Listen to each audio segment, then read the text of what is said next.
excited to start this new series on the life of David. So if you got a Bible this morning, open that up to 1 Samuel chapter 17. And probably the most spoke on story in the Bible. But hopefully today you hear it with a little different twist to it. I do want to ask you this morning to be in prayer for a couple of things. Please be in prayer for our missions coordinator, Deidre Brown. Her mother had what I believe was a heart attack this week. And apart from God's intervention and a miracle, she's probably going to go home to be with the Lord. Her name is Mildred, and then her dad is Buddy. So pray for Deidre, keep her in prayer. And we're just praying that God takes her mother peacefully when it's his time. And then I couldn't speak last week, so I want to say something. And I came up and I prayed with Pastor Danny, and in response to his announcement, I just want to say that for 6 years, I believe that I've gotten the very best of Pastor Danny Lovett. And he's mentored me, and it's been a beautiful time for me in my life. He's been a spiritual father. So all I can say is this is an overwhelming honor. I couldn't be more excited, and it is just an honor to be at this sacred desk. And so, Pastor, thank you for, I know that you're not gone, but I would just want to say in response, I couldn't speak. I said, Benji, you got to do the announcements. I just couldn't say anything because while it's so exciting, it's overwhelming. And I love the Lovitts, and I know they love CCW, and we love CCW. So let's get to it before we get sappy. 1 Samuel chapter 17, and as you turn there, I got a couple of pictures that I want you to see up on the screen of some great mismatches. I think there's been some great mismatches in history, and we're going to show you a couple of them. There's one. All right, on the same team there, you got Manute Bowl and Muggsy, and so that was a great mismatch. Here's another one. I'm going to pause here, okay? Some of y'all have seen this movie maybe. I'm not recommending the movie, but what I got to say is it was a few weeks ago somebody said to me and Benji that we should go as this duo for Halloween. Which one do you think Benji is? I'm like, he's Arnold Schwarzenegger? Do you even like me? I'm supposed to be there. So, great mismatch. What's another one? Show us another one. All right, here we go. Shaq and Kevin Hart. Man, they look like best friends. They could hang out a lot. And I think there's one more up here. Yeah.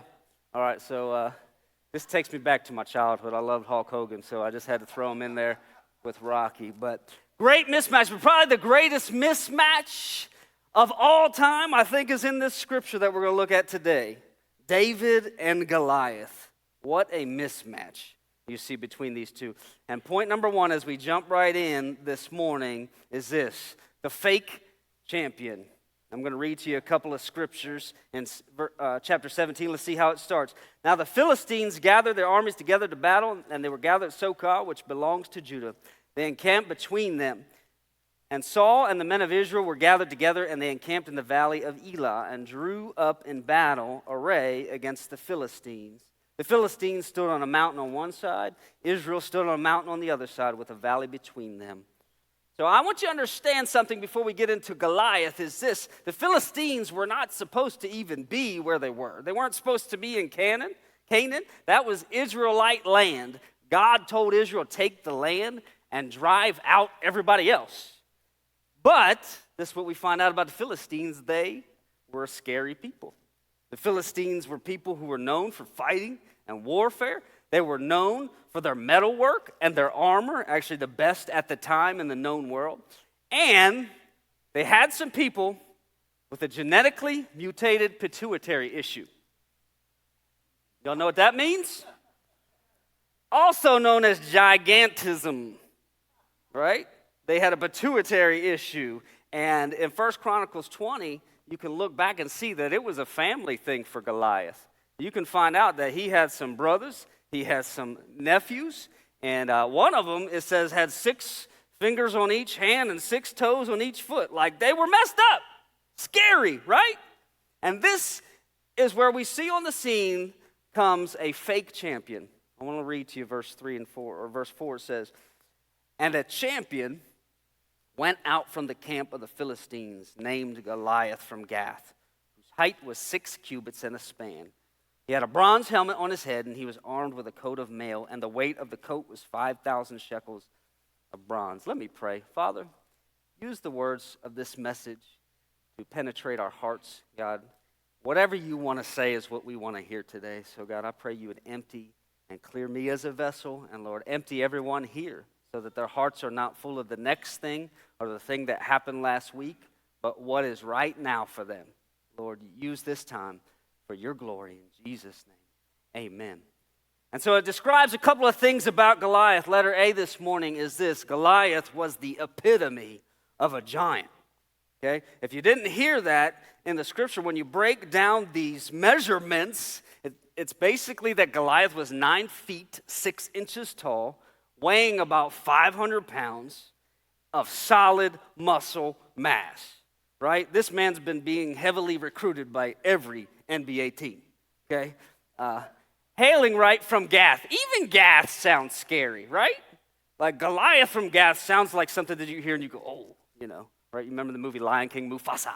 It sounds like Goliath from Gath. It sounds like a scary place. It's not like, Jeff from Harpersville or Larry from Wilsonville. Like, not too many of you that struck fear in your heart, but Goliath from Gath, right? It just feels scary. And so he pauses and goes on to tell us, well, that's a little bit about his stature, but let me tell you about what does a 9'6" tall man like this even need for fighting? But then it goes on to give us great detail about his armament. Look at verse 5 through 7 again. We read it, but first it says he has a helmet, a bronze coat of the finest armor in the known world. Now listen to this. The bronze coat, when you break down the measurement, weighed 125 pounds. So he puts on armor that weighs probably more than David, that we'll see in a little bit, okay? He has armored legs. He has a sword. And he has a man to hold his shield, right? Like a shield's too much. Hey, you, right? And so somebody's holding his shield. He has a bronze javelin with a spearhead. Listen to this. The head of his spear weighed 15 pounds, okay? So recently, I was at a track meet. Callie runs track, and we go to these meets, but all kinds of things are going on. Well, I happen to look over, and there's shot put. I never really watched any shot put before, and I'm watching this thing unfold, and it's kind of comical for me, right? So I'm watching, and they're spinning or doing their thing, and the whole thing's weird. I'm sorry if you're a shot putter or were, but this rotation and all that they do, and it looks like this little bitty ball, right? Right? And they're like, whew. And I'm serious, if that thing went more than 10 yards, it was a miracle on anyway. I'm like, what am I watching? These people are spinning and grunting, and this thing is like, drop. I'm like, dude, I think I could go out there and throw that 100 yards. No. Like, I'm watching, I'm like, I can't believe that this. Well, listen to this. There's a man, an Olympic record, Ryan Trouser, 6'7", 320-pound man, okay? The high school shot put's about 12 pounds. I'm all setting this up so you understand this man's spear, right? Ryan Trouser throws an Olympic record 67 feet, okay? Not very far in my mind. 67 feet he throws is the Olympic record for this. Goliath has a 15-pound head on his spear, right? Anybody been working out? You had the 15s, right? Oh, some of these ladies are. I didn't hear no man. Come on, guys. No, but our ladies are. And so they're working out, and they had 15 on the end. I have no doubt that on the edge of his spear, Goliath could have tossed this thing 50 yards, right? He was huge. And so the picture of this warrior of a man was pure horror for the opposing side. Pure power. Literally, he's petrifying his foes, we'll find out. Right? The darkest and meanest picture you get. I'm sure, it doesn't say it, but I'm sure he was ugly, right? You couldn't have all this and he'd be out there handsome, right? And so Goliath is this picture of ugliness. He's so strong. And with his spear, historians, I had a picture I wish I brought. It would have had to have been about 12 feet long and 35 pounds to support the 15-pound head. So you're talking about he's just tossing something that's I mean, if it hits you, it'd knock you across the wall. And so this is an enemy. This is pure horror. And so the way that the Lord gave this to me one time as I was studying it was like a fight announcement. Some of y'all watch fighting. Some of you good, godly people, you watch fighting on the weekends. And so you know that when a fight happens, right, there's a fight announcement. And so this is the way the Lord put this in my mind one time. Because this is the way he lays it out. This is how it looks to me. The announcer steps up and he says, in this corner, weighing in about 500 pounds, 9'6" tall, the gargantuan of Gath, the Philistine fiend, King Kong's cousin, the Mideastern mountain, the reigning, defending champion. Y'all hear his music? We are the champions of the world. It says in verse 4, and a champion went out. Verse 23 again, then as they talked with him, there was a champion. Okay, he was the champion. Nobody could beat this man. So I'm giving you a picture of this enemy. He was a champion, but I want you to understand something. He was not the real champion. Goliath was ugly, he was scary, he was mean, but he was not the real champion. We're going to find out about that in just a little bit. So there's our picture of the fake champion. That takes us to point number 2, his fearsome challenge. We're going to see his fearsome challenge. Often, church, before God is going to do a big work, people are faced sometimes with their most fearsome challenge. For Abraham in Scripture, God says, get out of your country and away from your kinsmen. I want you to go, and then I will bless you. For Esther, he said, you've got to go face the king and face possible death by bringing to truth what you're about to say. And it says, I'm here for such a time as this. And for Daniel, his option was to pray publicly or go into a pit of lions. And Daniel said, I'm going to pray because that's what we do. And so sometimes before the greatest breakthrough in the challenge that you have, there is a fearsome challenge. Pastor Danny said to us last week, be strong and of good courage. And so every time there's a giant, I want you to understand there is a God. There's a God. And so, but what we see here, Goliath is the one here that hits Israel with a penetrating shot. A thought. You wouldn't think this big, ugly, nasty foe is going to hit them with something deep. And then I want you to look at what he says in verse 8. Look at what it says. Then he stood and he cried out to the armies of Israel and said to them, why have you come out to line up for battle? Listen to that. Why are you here? Am I not a Philistine and you the servants of Saul? Choose a man for yourself and let him come down to me. If he is able to fight with me and kill me, then we will be your servants. But if I prevail against him and kill him, then you shall be our servants. And so Goliath is the one that hits him with this shot. And letter A is this: who is living for a cause? That's what he asks. He says, aren't we here for a fight? Aren't you here today for a challenge? If you think that you're going to walk through this life, church, and there's not going to be a fight every week, every couple of weeks, then we're in the wrong thing. And so he says, who is here for a fight? Who is living for a cause? So I want to ask you this morning, why are you here? Why has God put you in this setting at this point in your life? Why are you in existence today? What is your life for? It's not an accident. God didn't make some cosmic accident and you showed up. You're here for a purpose, and God has given you a purpose. But what is that? Now, it's interesting that this is presented not by a pastor, not by a coach, a mentor, or a motivator, but by the lips of an enemy. He taunts them. Why are you even here? For this moment in history, church, why are we here? Now, I believe some people are here in this life and they think it's all about getting the money. Some people, they're here and it's all about the next pleasure or a big name. Goliath says something. I know why I'm here. I'm here for a fight. And I want you to understand something, church. Your purpose is riddled all throughout these pages. Your purpose from God is riddled through this book. And you can find your purpose. And so Goliath says, I know why I'm here. Why are you here? David when he comes on the scene. I want you to see in verse 28 and 29, we'll go back, but I want you to see David's response to the battle. 2 people out of all these people had a right response. One was Goliath. Look at verse 28. Now Eliab, his oldest brother, heard when he spoke to the men, and Eliab's anger was aroused against David. And he said, why did you even come down here? And with whom have you left those sheep in the wilderness? I know your pride and the insolence of your heart, for you've come down to see the battle. And David said, what have I done? Is there not a cause? And so David had a right response to the thing that was before him. And church, I want you to think today about this. Is there not a cause to fight for? Is there not something that you were placed in this point in history to fight for? Is there not something right now in this country to stand for? Is there not a cause? It reminds me of 2 great quotes.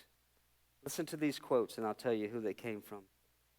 It says, there comes a time when one must take a position that is neither safe, nor politic, nor popular, but a man must take it because his conscience tells him it is right. Sometimes we got to stand up and fight the fight. And then he also said this, our lives begin to end the day we become silent about things that matter. Martin Luther King Jr. As we see tomorrow being a celebration of that life. He was someone who lived with conscience and convictions, and he believed, and from an early age he was willing to stand and fight against things in his society that were wrong. Are you? What does this mean practically for you in your home? What are things that you know are wrong that are happening for your children? Will we fight against them, or will we stay and remain silent? When that show has too much cursing, it's on you to take a stand. This is practical, folks. No, it's not okay to say, well, it's just like kind of everything else. It's no different than most other shows. And that shouldn't be the one.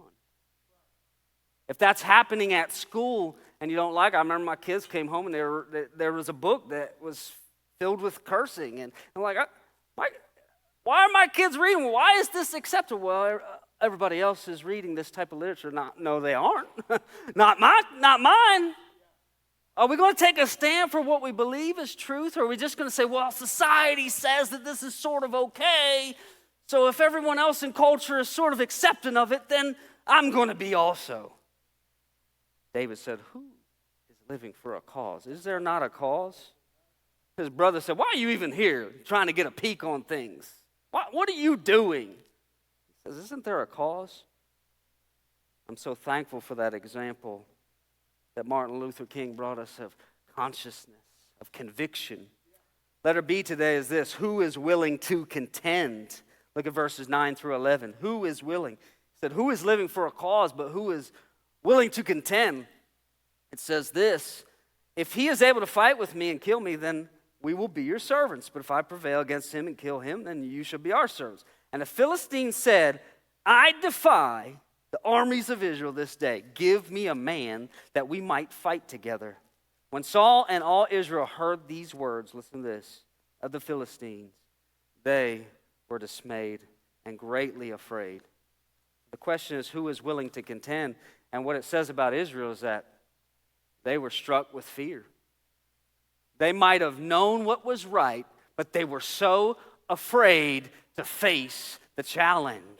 And so the challenge is put forth. And he says, will any man fight me? Are we not here for a battle? Will somebody give me a fight? Verse 16 says that Goliath came out, and it wasn't just once. For 40 days.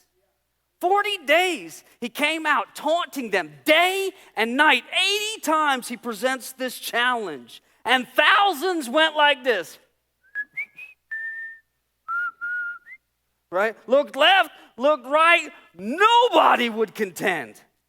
CCW, who is willing to stand? Who is willing when the enemy taunts? Who, when the enemy is threatening at your door, is willing to stand up? When he wants to divide your family, who's going to stand? What about it, husbands? Who's going to stand up when he wants to divide our church? Who is willing to fight? Are you willing to fight for your freedoms that you have? Are you willing to contend? What about your country? Who is willing to stand? Man, he's coming for your marriage. Are you willing to stand? Are you willing to fight for your faith?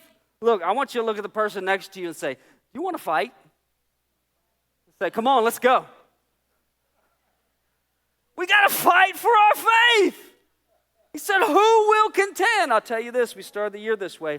Mile 1, Christians will show up and watch the fight. Mile 2 will say, put me in. Let's go, I'm ready. Jude, verse 3 says, I felt it necessary to write and urge you to contend earnestly for the faith. Who will stand up for this thing that we say we believe? We got to have some people in 2022 that their conviction that they say they have matches the actions that are coming out of them. But then there's David. Everybody's quiet, looking left, looking right, whistling. Even Saul, the king who would have something great to prove. No, not me. Look at verse 25. What it says. So the men of Israel said, have you seen this man who has come up? Surely he has come up to defy Israel. And it shall be that the man who kills him, the king will enrich with great riches. Will give him his daughter and give him his father's house, exemption from taxes. Did y'all hear that? No taxes. Then David said, what shall be done for the man who kills this Philistine? And they repeated again these three things, right? And David, finally, he gets down through Scripture, and David says, I'm in. He says, what will happen for the man who kills him? Treasure from the king, right? You're going to talk about a good reward, right? The richest man in all the land, you're going to get some of his treasure. And then you'll get a daughter of the king, right? Not only are you going to get treasure, now you're taking on royalty. You're going to become royalty to have a daughter of the king. And what everybody wants to hear, no more taxes. When I think about this, I'm like, wow. Not one crazy person.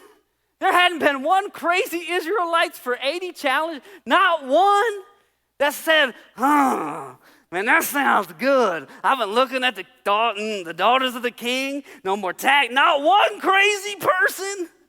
They must not have had any rednecks in that crew. I'm going to tell you that right now. You know, one redneck would have been like, it's on. I'm going to blow something up. We're about to go on, right? This is one reason why I have loved working with ridiculous teenagers that are in junior high. And when I look at David, because David is right there. Because I know this, if he'd have had a junior high army out there, there would have been one crazy kamikaze teenager. I'm telling you that. Just get teenagers around a bonfire and you'll know what I'm talking about. There's always one, I'm telling you, one moron kid that's about to jump over the fire. They're like, ha-ha, look at me. Like, you just burnt your foot, right? There's always one. And so David, that was where he was. And David thought differently. It's proven he thought differently than everyone else.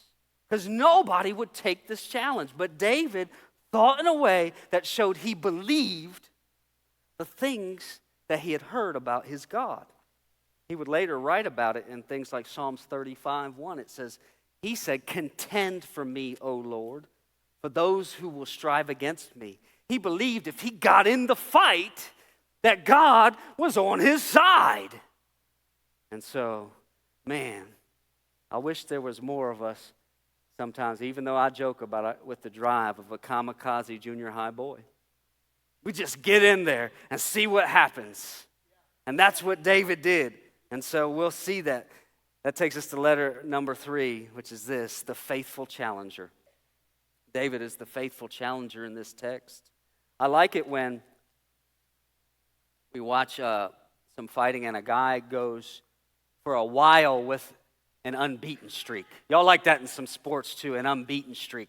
I like it when somebody has a long streak, but then what I like about it is looking to see who is going to be the one that steps up and knocks that streak down.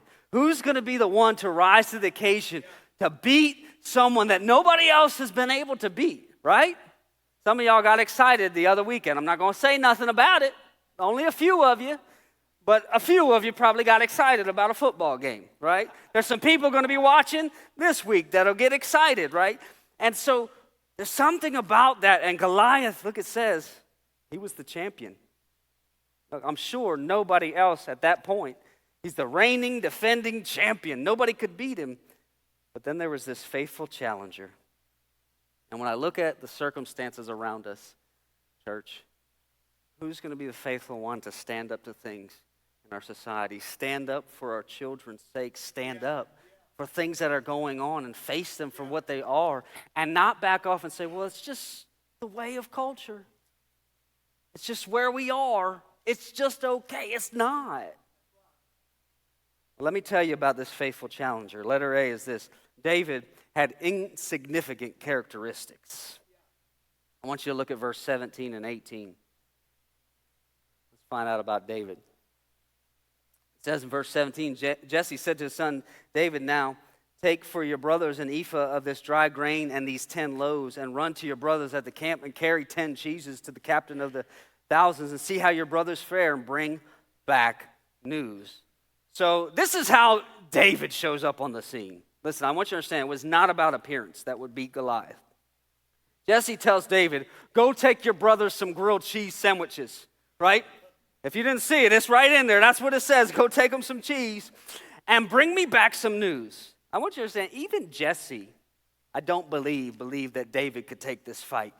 Jesse, who in the previous chapter was with Samuel the prophet came to town to anoint the king that would follow Saul. And when Samuel came to town to Jesse's house, Jesse took him immediately to his oldest son, Eliab. And he went through a listing of the sons. And finally, Samuel said, I'm not hearing anything from God. Is there any others? And Jesse's like, no.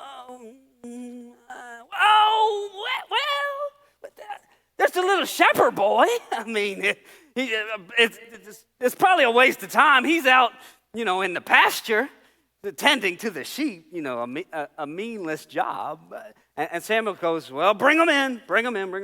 And when he came in, it says he came in and he was youthful and ruddy. He was cute, it says. He was just this little guy, these big eyes, and he came running in, hey, Dad! And God said, that's the one, Samuel.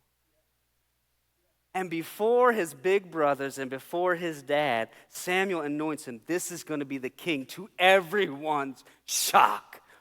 What? The shepherd boy? He'd been out there playing with sticks. What? I can't even believe this. And so I don't even believe Jesse believed that this fight was about to be David in the fight.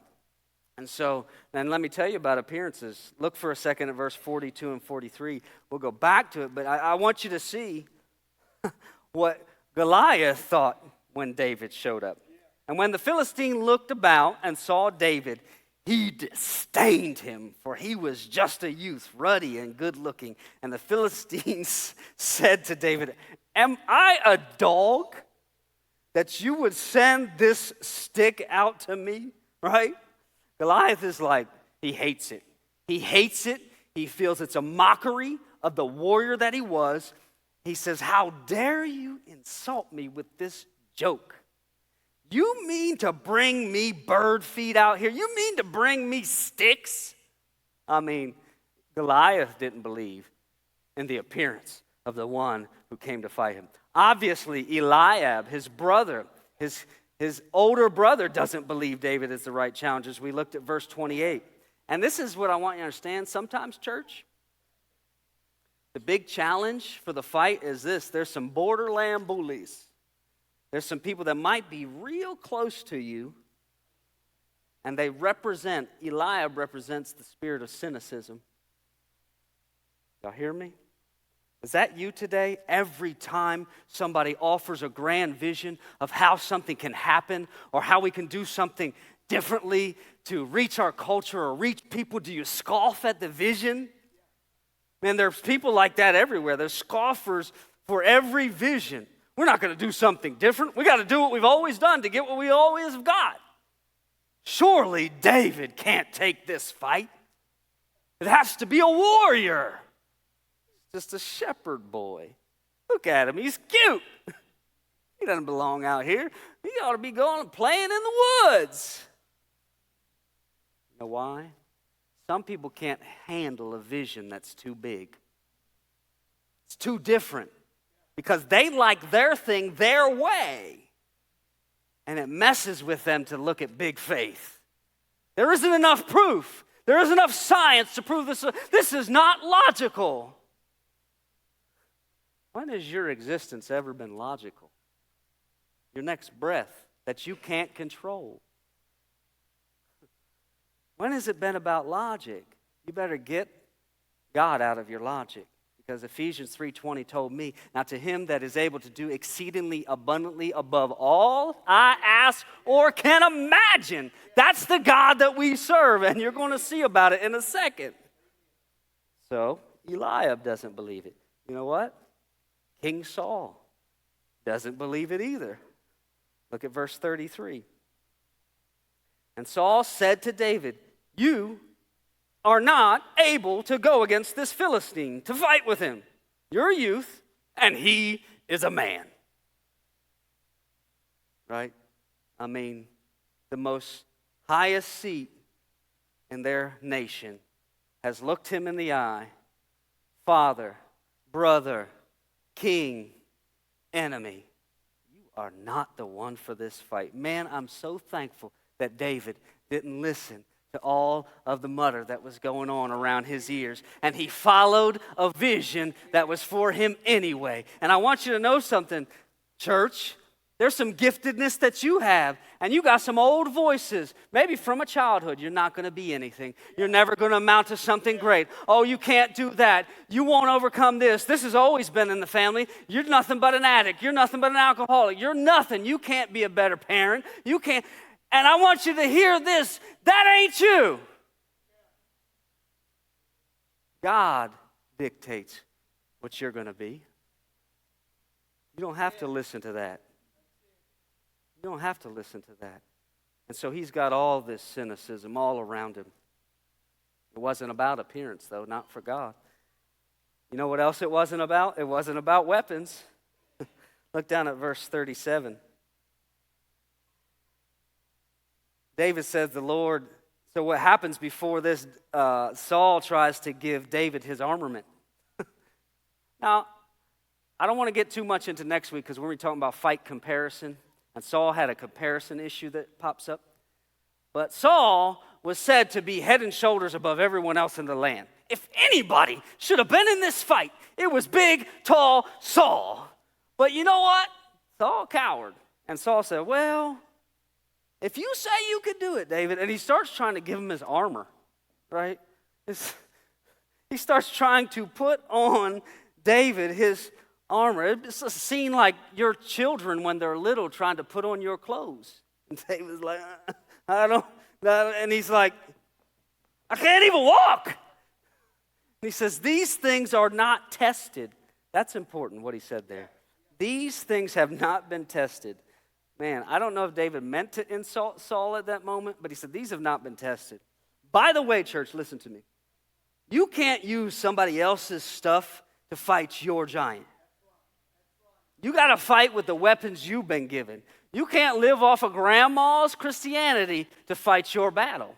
You can't, because your preacher gets up and prays for you, fight your battle because your preacher's doing it. Because you got a spiritual heritage in your family doesn't mean that you can fight your battle off of their spiritual war. You got to be alone with God day in, day out, live in His Spirit, and then fight your battles with your weaponry.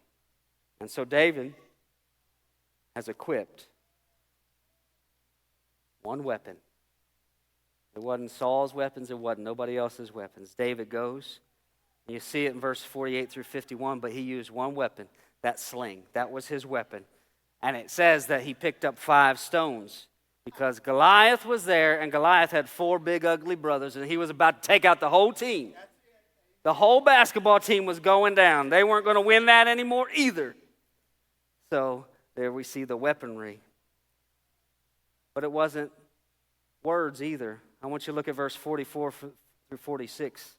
Some of y'all like some good smack talk, right? What I like most about playing board games with my wife is the smack talk. Y'all with me? I like somebody to say something that makes me want to, I don't even care if I win as long as we go back and forth pretty good, right? And so she'll say something, I'll say something back, but and so in this fight, look at what it said. I love this. Verse 44 through 46. After Goliath says, have you sent sticks out to me? The Philistines said to David, come to me, and I will give your flesh to the birds of the air and the beasts of the field. Then David said to the Philistine, David said, oh, really? Picture it again. Teenage boy, oh, is that right? You come to me, he says, with a sword and a spear and a javelin. But I come to you in the name of the Lord of hosts, the God of armies of Israel, whom you have defied. This day the Lord's going to deliver you into my hand, and I will strike you and take your head off. David had some words. How about that, Goliath? I'm going to take that head. Well, that takes us to letter B. David had an invisible secret for combat. He had a secret. It wasn't a sling. He had a secret. And we see it and we can find it in verse 26 and 36. Now stick with me. I believe the Lord gave me this. It's a secret, okay? Verse 26, it says, then David spoke to the men who stood by him, saying, what shall be done for the man who kills the Philistine and takes away the reproach from Israel? For, listen to this, who is this uncircumcised Philistine? Pause there and look at verse 36. Verse 36, it says, again, your servant has killed lion and bear, and this, listen to this, uncircumcised Philistine will be like one of them. He calls Goliath 2 times the same thing, an uncircumcised Philistine. 6 times in 1 Samuel and 1 time in the book of Chronicles, either Samuel, Saul, or David refer to the Philistines as this word, uncircumcised. The secret for combat is seen all the way back in Genesis chapter 14. And you know what it says in Genesis 14? Anybody? I'm glad you asked. It says, God said that those who were circumcised would be his chosen people. They were his people. It wasn't height. It wasn't weight. It wasn't weapons. It wasn't riches. It wasn't popularity. It wasn't what's trending or anything else that David brought to the table. The secret was in his identity. It was who he belonged to. Are you hearing me, church? The next time the devil starts to tell you how big your problem is, I want you to tell him how big the God is that you belong to. How big this circumstance is all around you. You're never going to get out and you say, let me tell you something. My God is Jehovah. My God is much greater than you. And so the secret is he knew who he belonged to. David knew it. And here's what's crazy. David knew it and he believed it, unlike every other person that was in this fight. He believed it unlike any of them. He believed really. He believed in that truth and he kept it closely. And so when he showed up for the fight, he was in shock. I believe David said, what is going on? Why won't somebody fight? Do you know what God said? He believed that there could be no other outcome than Goliath would obviously lose to whoever would go and fight him. There could be no other outcome. That's what David believed. And so he couldn't even believe that his peers, nobody. Of course, whoever fights him will win. Is there anything else that God could let happen? If he did, then Jehovah would be a lie. He said he would fight for his nation and his people. Why has no one else believed? Church, do you believe what he has promised for you? You believe that he says when you become a Christian, then you become a child of a king? There's no temptation taking you but such as common man. There's always a way of escape. Sin doesn't have a grasp on you any longer. By his stripes, by his wounds, we've been healed. There's healing. You've been set free. You are a child of a king. You're royalty according to that scripture. And so we live to that standard. We don't live to the enemy's standard and say, well, I messed up again. He said, that's okay. I've washed it. It's clean. You come for confession and I'll clean it. But listen, you're royalty. You believe the promises of God? Because you have a purpose in his story. And what Satan wants to do is put something in your life that pulls you from your purpose. So you'll live wandering. You'll live in the wilderness. You'll live like elevator music to a story that's supposed to get you involved to triumphantly and gloriously show the king. Well, there's another secret. The other secret that God gave to me is this, that David and Goliath is not an underdog story. What do you mean, preacher? I don't believe it's a story of how you go fight Goliath and overcome Goliath. Many people want themselves to be David in this story. I want to be David in this story. I want to go, yes, I can do anything. Anything comes against me, and I got it. But listen, in the story, I don't believe you and I are David. Reality is, I believe in the story, we are much more like the nation of Israel. We want to be David. But you see, our biggest problem, like Israel's, was this. Sin alienated us from God. It separated us from God. And just like Israel's paralysis in this fight, they could not move. They could not move forward. And it's not without purpose. We can do nothing of our own accord, church. And just as the giant of sin was coming in, about to overtake them in their struggle, here comes Jesus into our picture and our story, and he said, I got you. I got sin. And he took that stone that was about to go in the air, and he took that enemy, and the stone went crashing through his head. And for us, he came and he said, I got their nails. I got their beating. I got that crown. He said, I'll take their cross. I will defeat the biggest enemy that they'll ever have in this life. I have defeated sin. I've nailed it all to the cross. He took our sin, church. You say, David's not a type of us. David is a type of Jesus. He's the hero in this picture because he's a type of Jesus. Where do you see that, preacher? Well, it says he's born of Bethlehem, that he works as a shepherd and later rules as a king. We find later in Scripture, Romans 1:3, it says Christ is called the seed of David. Revelation said he's the root and offspring of David. But he took our sin, church. Don't mishear me and get sad saying, well, I wanted to be David in the story. I wanted to know that I could fight battles. Listen, don't miss this. Because he took out the giant of sin in your and my life, now we can bravely face all lesser giants. We can now face every lesser giant that afflicts us, everything that comes our way. Not because we're great, but because the Jesus we've accepted will fight our battles. We can have victory. If that doesn't get you excited. Look at verse 46 and verse 47. David shouts triumphantly his secret to victory. Verse 46 and 47, he said, in this day the Lord will deliver you into my hand, and I will strike you and take your head. And he goes on, in this day I will give your carcass to the camp of the Philistine, to the birds and the wild beasts, that all the earth, listen to this, don't miss this. This was the soundtrack of David's fight. This is what he says. He says, so that on this day, right here, all the earth may know that there is a God in Israel. That there is a God. When we fight insurmountable battles, church, God gets seen because of our fight. When we fight against things and we stand against things, God gets seen in you. And people go, well,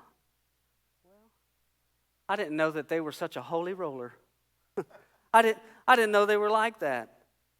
Oh, they're not going to be involved in that?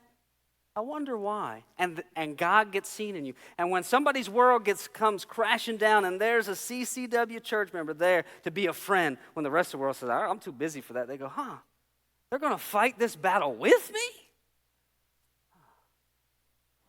Why? And they see God in you, and God gets seen at your work, and God gets seen at school, and God gets seen everywhere because we're willing to fight against a scary battle. So stand, church, and fight, church. But stand knowing not for what, but in whom. It's not about for what, it's but in whom you belong. Well, I think that leaves us with one thing left to do with this story.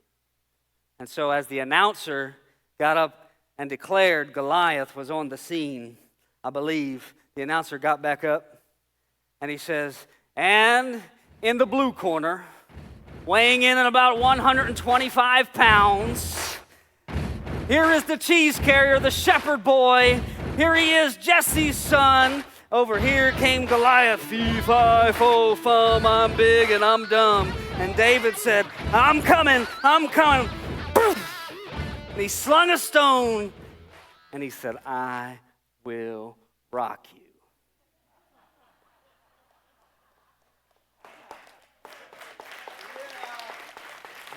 You didn't know that Queen put out the soundtrack for the David and Goliath story, because I believe after that, David, when he took his neck off, he said, another one bites the dust.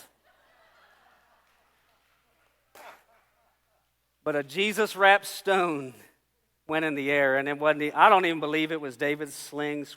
I believe Jesus was wrapped all up in that boy, and that stone had no chance, hear me, no chance not to go through the center of that giant. And it went in the air, pierced through his head, he went down. I want to tell you something just personal, and then I'm done. One time, in 16 years of being in ministry now, one time, for half of one service, I wanted to quit. I still get choked up thinking that I had this thought, but I'm human, and I felt it, and it was real. I've loved ministry. I've loved all of these moments. I love my God. I love being a part of it. But we had a fight break loose in Sunday school, and when we first got here, look, it felt like our youth ministry just blew up. Everybody, like, it was real cool, and people were talking to me about it. Well, we had 40 kids that were just, whatever you want to call them, church-type kids, and then we had 30 kids from King's Home. And so it was craziness. It was chaos. It was awesome, but it was crazy. Well, one week in Sunday school, these two boys up there got into it. The light went off. I came over, and this boy's just pounding. Bow, bow. I mean, just eyes went red. I'm like, what is that? And anywhere in the past, in the ministry in Indiana, if I spoke a certain way, it commanded attention. Everybody would just listen. Well, I was new here. I was a new guy, right? And so I'm like, stop. That didn't work. I said, stop now. That didn't work. So I go over, and I'm on this kid, right? He's 6 foot something. Dave remembers him. 200-something pounds. And I'm just, he is punching through me. I'm there, and he's going over me, just hitting this guy. I'm like, he's going to kill him. He is going to kill him. And I'm like, I can't believe this happened. Another kid came. Benji came. I promise you, this kid, I'm like, get up, go, get downstairs. And he's like all slow about it. I'm like, this is not time. You better go, roll, do what you got to do, get down the steps. The girls are having Sunday school below us. And I can't even say a sentence or nothing. I'm so worked up. I'm like, go! That's all I could say. I'm thinking of my wife. The kids are in there. I'm like, who knows what this kid's going to do? Like, he is going. So this kid starts walking around the ping pong table to get free. We got this kid. He gets loose of it. He jumped the entire ping pong table. I promise you, front to back. It looked like a deer. And he pushes the kid down the steps, and he goes back at it. Boom. Benji gets there, and he helps get him off. And I'm telling you, we're like a little while from service, and Pastor Danny takes him into the office. And he's witnessing to him. I'm like, dude, this kid was ready to murder somebody. I'm like, he's got to go to jail. You can't be in there with him, Pastor.